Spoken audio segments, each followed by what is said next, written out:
Hi, my name is Rose. Welcome to my channel. This is a new adventure for me, having never read tarot online, on videos. And I hope that you find something of value, and I hope that something resonates with you. My readings are for those who view it. So if you are watching this right now, it's for you. I've done a pre-shuffle, and let's just lay them out. So I do an unusual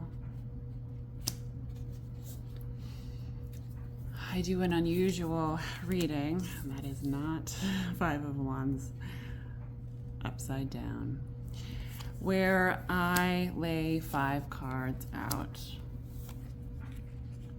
straight across.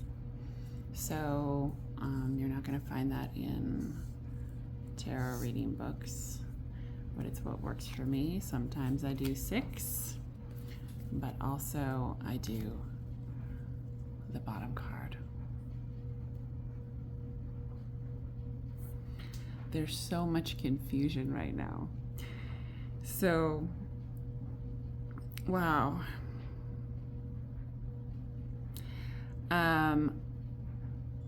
Analysis paralysis. Have you heard of this term? So analysis paralysis is where you have so many options, or even just one too many option, maybe 2, 3, 4 options, where at first one thing looked amazing, but then all of a sudden you were introduced to everything else. And then you have trouble deciding, to the point where you can't decide, right? So there's so much happening, and there's so much opportunity. So what I'm seeing in this reading is a very clear and concise desire to start over, followed by confusion, followed by analysis paralysis, followed by overthinking and overthinking and overthinking. There is so much potential. You can see in the World card, I'm particularly drawn to the coins. There's so, in the wheel, I'm sorry. And if I read it as a World card, then it's a World card, but in the wheel, there's so much potential.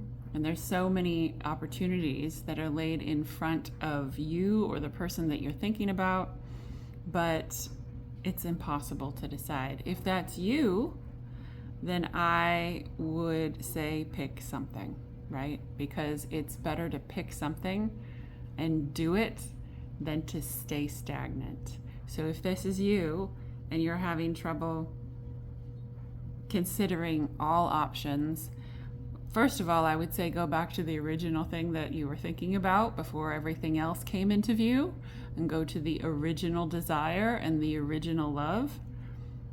But it's free will, so it's up to you. But pick something. If this is you, pick something and do something. Start over, start fresh with something you were involved with, or a person that you were involved with before. Start fresh with them and put it in a genuine effort, and so much potential is possible. There is a certain sorrow that you'll have to overcome, though, because leaving some options behind isn't going to be easy. So there is some sorrow, but there's so much opportunity. So I'm going to clarify the Page of Pentacles and see what is behind that.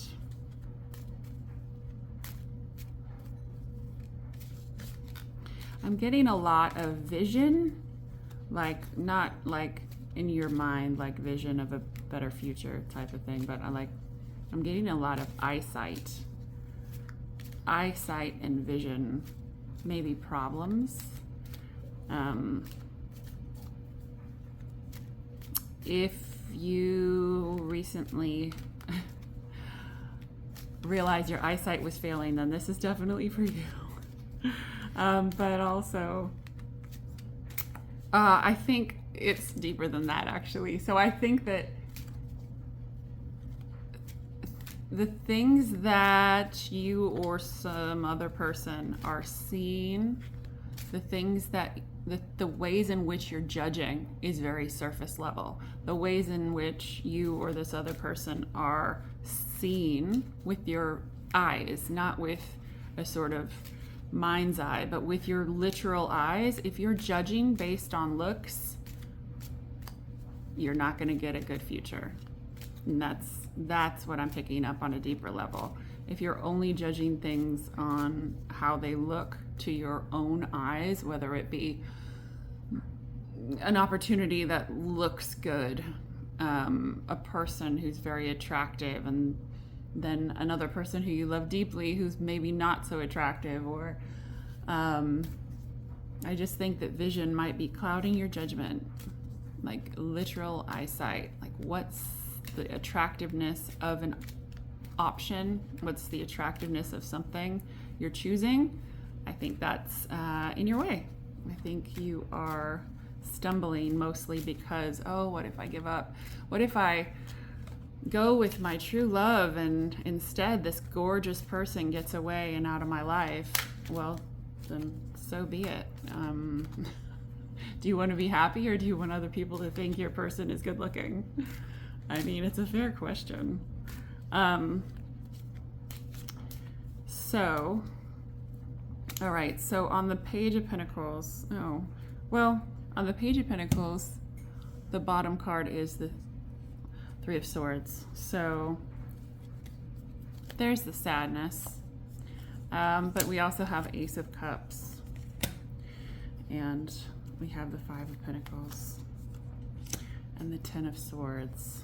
And I'm being directed to put one more card down, and that's the Sun. So to balance out, in between the Sun and the Ace of Cups is a Ten of Swords and a Five of Pentacles. So book ended by the most life-giving, amazing, loving energies is darkness, self-sabotage, and more self-sabotage. So that's where your wonderful Three of Swords comes in. So there's the Page of Pentacles. So rather than a king or a queen of pentacles, we have a page. And why is that? Because there's self-sabotage and there's brokenheartedness. And when everything could be roses and rainbows and sun and unicorns and nothing but love, we're self-sabotaging. So again, if that's your person, have some empathy for them and respect the journey that they're on. If that's you, snap out of it. I mean, so self-sabotage comes from, I didn't mean to be crass, but self-sabotage comes from a real deep need, and often those needs aren't met when we're kids. So if you are self-sabotaging, there's a big potential that you could have been holding on to that for a very long time. So it really wouldn't hurt to talk to somebody about it. And it's absolutely up to you who that is, but someone who's professional, who you trust, would be my highest recommendation. Self-sabotage is absolutely crippling, and it keeps so many beautiful people from going toward their dreams and desires and having those be fulfilled. So if this is you, please talk to somebody. It's not as hard as you might think to get through it. And there are amazing, wonderful people out there who want to help. And you might even know somebody. You might even have a friend who's been wanting to help you, but you've been scared to open up and be vulnerable. Well, now's your chance. What have you got to lose? I am also going to pull on the Fool.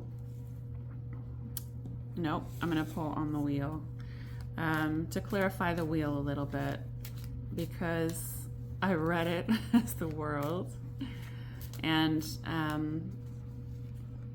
so what I also see with the Wheel is a dichotomy.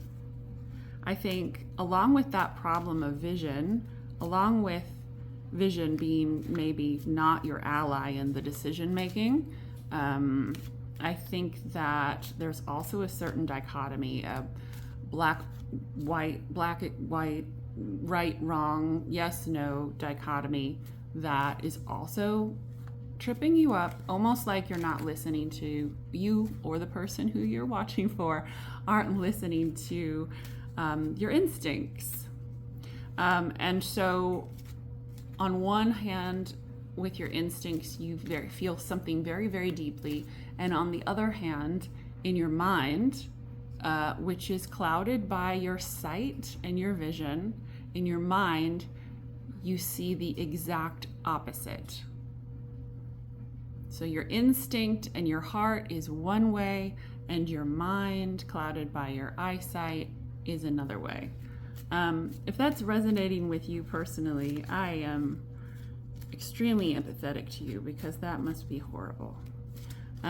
Let's see if we can get some clarification. Okay, so, all right, so the bottom card is the Death card. And don't freak out if this is your first tarot reading. It doesn't mean that literally.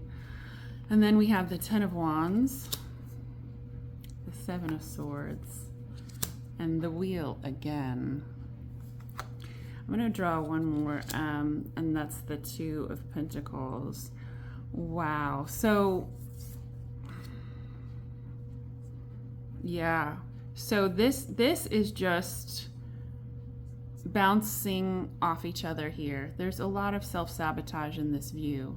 So, I think, what this is going...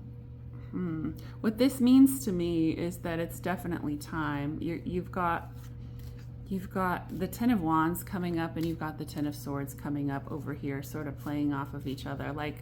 It's like your experience in the energy of self-sabotage is on its way out, and you can, or your person can, choose to stay in it, but then it's gonna get worse. So I think the time for getting out of self-sabotage is right now. Also,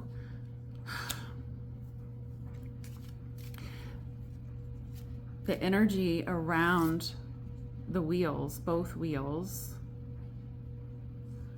is a little bit unknown. So if the dichotomy is between the known and the unknown for you, if it's between something that you absolutely know and something that you don't know at all, but that's where your heart is, I understand that must be a very difficult position to be in, to make a decision like that. But I think that life is very tenuous and short, and just from my personal experience, if you take that risk, risks are rewarded. Staying in something that you know just because it's comfortable never allows you to grow, never allows you to reach your highest potential and to experience life. We don't know how long we'll be here, and man, I talk to so many people who have no regrets, only that they didn't do more, right? So if it's holding you back because you don't know, because it's a little unknown, and the Wheel of Fortune is like the wheel, what was that wheel with Pat Sajak? Like that wheel where you don't know and you could end up bankrupt or you could end up a millionaire. The unknown is still going to be better than rolling with $1,500 for the rest of your life. You know what I mean?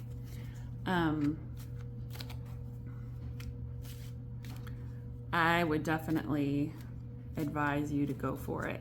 But there's definitely dichotomy. There's definitely, and I could see it in the black and white trails coming from the girl on the wheel. There's definitely dichotomy, and I understand that and I respect it, but I think that if you've got the guts to go for it, you should. If you've got the guts, or your person has the guts to choose the unknown and walk into something they can't fully see with their eyes, or they don't know so well, I think they should do it, or you should do it. As long as it doesn't hurt someone else, you should do everything that comes to your mind. So I also have sort of a split energy that I'm pulling on between the Fool and the Seven of Cups. The Knight of Pentacles is coming up, and the Eight of Cups, and the Three of Pentacles. Oh, this is actually upside down, which looks like this one's upside down too. So the Six of Pentacles and the Seven of Pentacles, I swear this deck is shuffled and has been shuffled and shuffled and shuffled. Do you or your person think that going with your heart's desire versus going with what is comfortable, do you think that you're going to lose fortune, lose money? Is there a financial, or is there an asset that is potentially at risk, you think, if you go towards your heart? Because it feels like that. It feels like taking the risk, starting over, making that choice to follow your heart, the unknown in this case, coming from over here. It seems like you feel that there's a risk of losing money, or maybe even friends or family, or a life that you know well. Yeah, and I think there's some love there, but is that why you walked away to begin with? Is that why you didn't? Did you walk away? Did you walk away, or did you choose? Have you chosen, or have you chosen this before? There's a lot going on. When I started this reading, I said there was confusion, right? There's still confusion, and I am confused by you or by your person. This card is by itself. The Five of Wands lives by itself, and there's an energy leak all over all the cards, the Five of Wands, which means that, for better or for worse, this isn't right now a real thought process. This isn't right now a real internal conversation. Right now, this is just overthinking. Right now, this is just subtle, daily, continual self-sabotage. Right now, this is just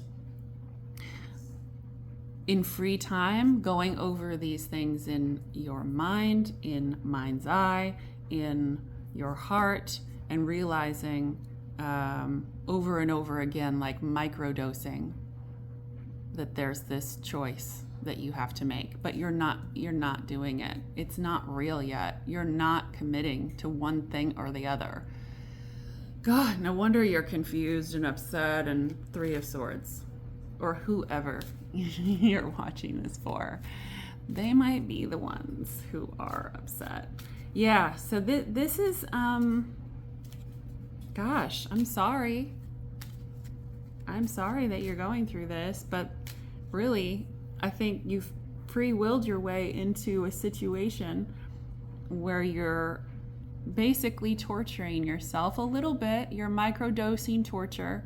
If you get off on that, then okay, we all have our thing. I wouldn't recommend it for long term. I think it'll probably make you look old and bitter your heart, but whatever. I think that you're microdosing self-sabotage, and I think that you're microdosing pain, and I think that it's in this choose, not choose, choose every day, and not make a real decision, like not put 100% into one thing, and that's what you need to do. So you need to choose one thing. I mean, if I were to give you advice, I would say you need to choose one thing. You need to hold on to that thing and give it everything you've got. If that is a love, then absolutely start over and communicate with that person with every possible skill set that you can. And don't give up on them if they've even given up on you. If it's a career path, I would say you are really fragmented and you haven't put down all of your energy into one direction.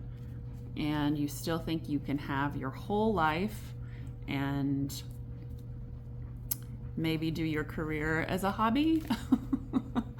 That's not how it works, unfortunately. Oh, I wish it did sometimes. But for most of us, that is not how it works.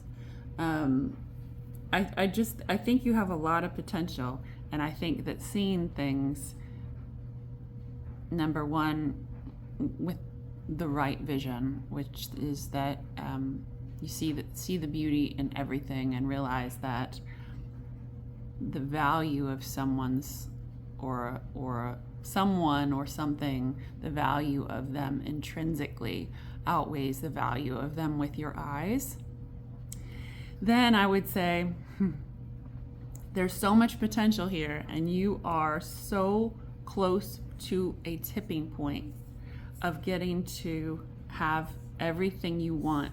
It's not going to look exactly like it does now. It's not going to be a bigger, better version of what you have now. No, it's going to be totally different, but you actually already know that.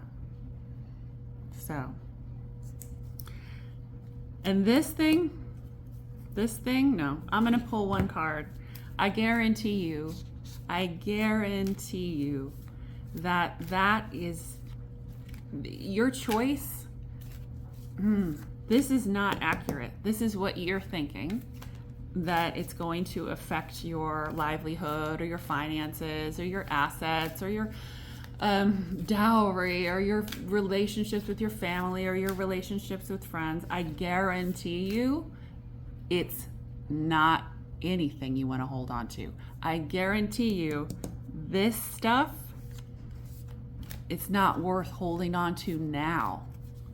You might as well drop it for nothing and risk everything just for something new, because it's not even worth holding on to, let alone worth holding on to for a potential wheel of fortune. It's absolutely not worth it. Whatever it is, it's absolutely not worth it. You are completely wrong. It's like holding on to, it's like somebody who was born in a box, somebody who knows nothing. And I see this all the time. People don't think that they can't even grasp the opportunities that are in front of them because they know one way of living. They know one thing. And so if all you know is being born in a box and somebody comes along and says, hey, I'll trade you that box that you live in with your family. I'll trade you that box for this mystery bag of goodies. And you overthink yourself to the point where that person walks away and you lose the goodie bag and you keep the box because you're so concerned about losing the box and you overthink it. That's where we're at, basically. Obviously, it's not a box. Obviously, it's a way of living. It's family. It might even be $1 million.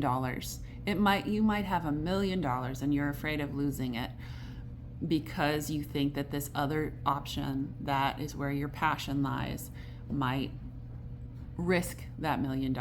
I can tell you right now, the $1 million is paltry compared to what you have on the horizon, the opportunities that you have. $1 million is nothing.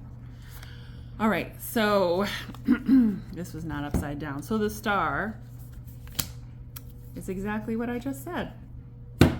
I pulled a card to explain that this was all in your mind or your person's mind, and I pulled the star, exactly what I was saying.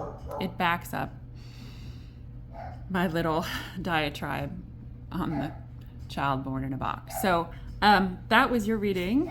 I hope that it helped. If anything resonated with you, I hope that it encouraged you to be more adventurous and to take more risks and to follow the opportunities that are there. Thank you very much.